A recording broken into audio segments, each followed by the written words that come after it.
How one man rigged the system and stole millions. Eddie Tipton jotted down the numbers on a yellow sticky note as he sat at his desk in Urbandale more than a decade ago. Around him were more sticky notes filled with number sets that he carefully wrote down as they spun up on his computer screen. The numbers were generated by a cryptic two-line software code Tipton had planted in his employer's computer system at the Multi-State Lottery Association.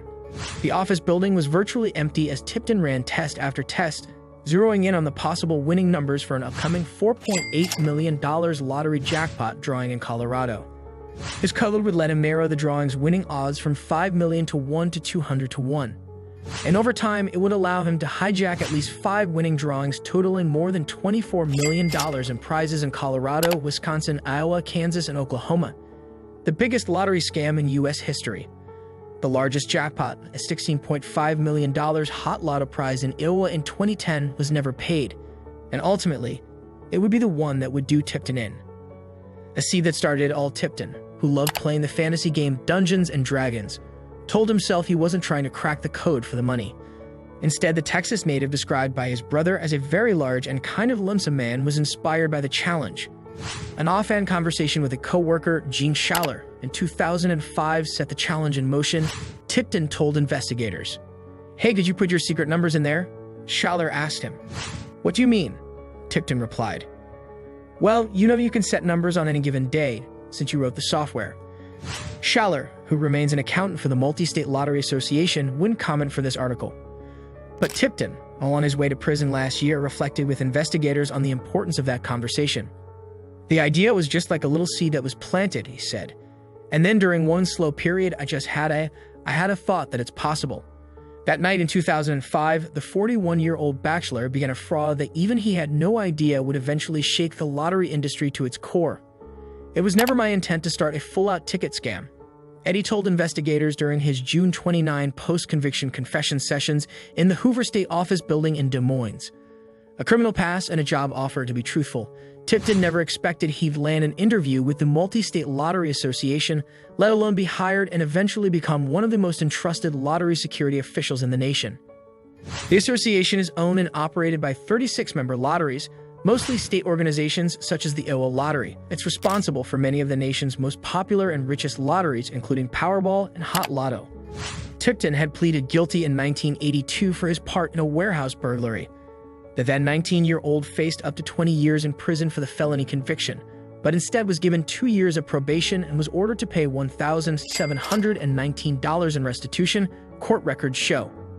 And before his burglary conviction, Tipton had been convicted of stealing computer software from a department store. Tipton told federal investigators more than 20 years later that the software theft was a Jerry Springer-style incident that was more of an argument with a Sears employee. In 2003, as he sat for an interview, Tipton told Ed Stephan, his prospective boss at the Multi-State Lottery Association, about both convictions. So he was surprised when the association paid to fly him from Texas to Des Moines for an in-person job interview. "And I'm like, are you sure? Because I know these are there," Tipton told investigators. "He came in, did my fingerprints to get background check. They went to the Iowa Gaming Commission, and they cleared me." Why Lottery Association executives overlooked Tipton's criminal convictions isn't entirely clear. MUSL knew about the burglary when Tipton was hired, according to court documents. State law prohibits felons working for the Iowa Lottery, but that law does not apply to MUSL employees. Brett Chioen, CEO of the Multi-State Lottery Association, said he couldn't comment or provide a copy of the association's employee code of conduct, citing ongoing litigation. Stephan did not return calls for comment. But former Deputy Iowa Attorney General Thomas H. Miller made it clear in an interview this year that he believes Tipton should never have been given the opportunity to land a job where he would design the software that randomly picked the winning numbers for the Multi-State Lottery Association. "A thief is a thief," Miller told Game Show Network. "If he'll steal $100, he'd be glad to steal $60 million, and yet multi-state lottery officials actually put him in the position of being director of security for the Multi-State Lottery, inviting the fox into that chicken coop." The Bigfoot hunt, a lottery win, and a duped FBI. Tipton's initial late-night sticky notes session resulted in his scam's first win, a November 23, 2005 drawing in Colorado. The stars aligned for that game. It was a major jackpot, $4.8 million, and it landed on one of the 3 dates during the year that he was able to manipulate with his secret code. The Colorado resident's claim came from an easy pick ticket, meaning the numbers were selected by a machine. Investigators ruled that purchase legitimate, but the others drew their suspicion.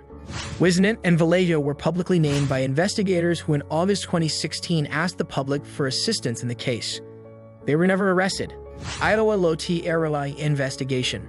Tipton said he even warned lottery officials about the system's security risks and alerted them in 2006 about an error in the random drawing software after the same numbers were drawn in the same order in the same year in a Wisconsin game. Soon after his first successful lottery scam, Eddie said he offered a fix that would have thwarted his ability to predict winning numbers, appointing a second person to oversee some of the most crucial processes of the random generator software. "I asked for that originally, I did," he said during his confession, "because I knew that I had already done this. I'm like, I don't want to do this anymore." His immediate boss, Stefan, took the concerns seriously, he said, but others in the organization did not. Most of his concerns were dismissed or inadequately addressed. Tipton complained. "I do reviews and I'd find stuff gaping holes in their procedures, and I would tell them. But if it wasn't in my rules, the MUSL rules, I couldn't write it down," he said. "I couldn't document that I saw this gaping hole because they didn't want to hear it or they didn't want it written down anywhere." The big mistake. It was on December 23, 2010 that Eddie made a miscalculation that ultimately unraveled his scheme. He bought a winning ticket himself. Before, he had always funneled winning numbers to others. Video captured his ticket purchase at a Des Moines convenience store about 10 miles from the Multi-State Lottery Association offices. Though he knew the Iowa Lottery had retained a video of the purchase, Eddie told one of his best friends, Robert Rhodes, that he could claim the ticket if he wanted. But Eddie gave Rhodes one caveat: don't wait until the last minute to claim the ticket. That advice was ignored. Rhodes participated in an intricate plan to claim the prize anonymously, less than 2 hours before the 4 p.m. deadline on December 29, 2011. "When I heard that there was a claim, I was actually surprised," Tipton said during his session. "I will say this. I told Rhodes, do not wait until the end to claim it. Do not. Because that's when it has the most scrutiny. Indeed, the 11th hour scheme to claim the ticket captivated the public's attention. The $16.5 million jackpot was the third largest prize in Hot Lotto's history. Tommy and Eddie pleaded guilty to felony crimes related to the rigging scheme in June 2017 and agreed to repay $2.2 million in restitution. Tommy admitted claiming prizes in Colorado and Oklahoma using numbers Eddie provided. He was sentenced to 75 days in jail. Eddie was sentenced in August to up to 25 years in prison. In his confession sessions, Eddie outlined 3 key mistakes that helped bring down the decade-long scheme. Tommy's attempt to exchange cash for unmarked bills. His own purchase of a winning ticket, playing in Iowa where he said security is tighter than in other states. About this story.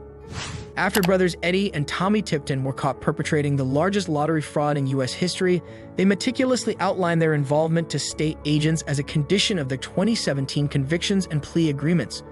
This story is based on nearly 400 pages of court transcripts detailing their confessions, which the Des Moines Register obtained 8 months after filing a public records request. Reaction to the confessions. The Des Moines Register reached out to several experts and people associated with the lottery for their reaction to Eddie and Tommy Tipton's detailed confessions. Here's what they said. "There should be a lesson in this. Everybody just trusts their computer, a box. It's ridiculous to think this was allowed to occur without more rigorous testing." Dean Stowers, one of Tipton's attorneys. "I was pleased to hear Tipton admit that the Iowa Lottery did things right." Tipton also said that one of his biggest mistakes was trying to operate in a state like Iowa, where lottery security staff are all former law enforcement officers. "I am proud of the work by Iowa Lottery employees and Iowa law enforcement investigators who remained committed to following the facts wherever they led. We were part of an operation that gathered and reviewed evidence from across North America to build a case against Tipton, which ultimately led to his confession and plea." Iowa Lottery CEO Terry Rich. As we close the chapter on this incredible tale of cunning and deceit, we're left with a profound lesson on the frailty of systems and the astounding ingenuity of individuals.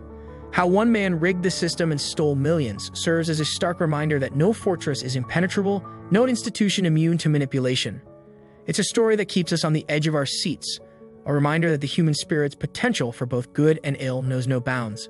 In the face of such audacious exploits, we're challenged to reflect on the systems and safeguards that govern our world. What can we learn from this audacious heist? How can we bolster our defenses, protect the vulnerable, and ensure that justice prevails? It's a conversation that resonates far beyond the boundaries of this video, prompting us to examine our own roles and responsibilities in safeguarding the integrity of the systems we depend on. That's all for today's video. We hope you liked the video. Don't forget to subscribe to our channel Lottery Tales and also press the bell icon for latest update. Until next video, take care.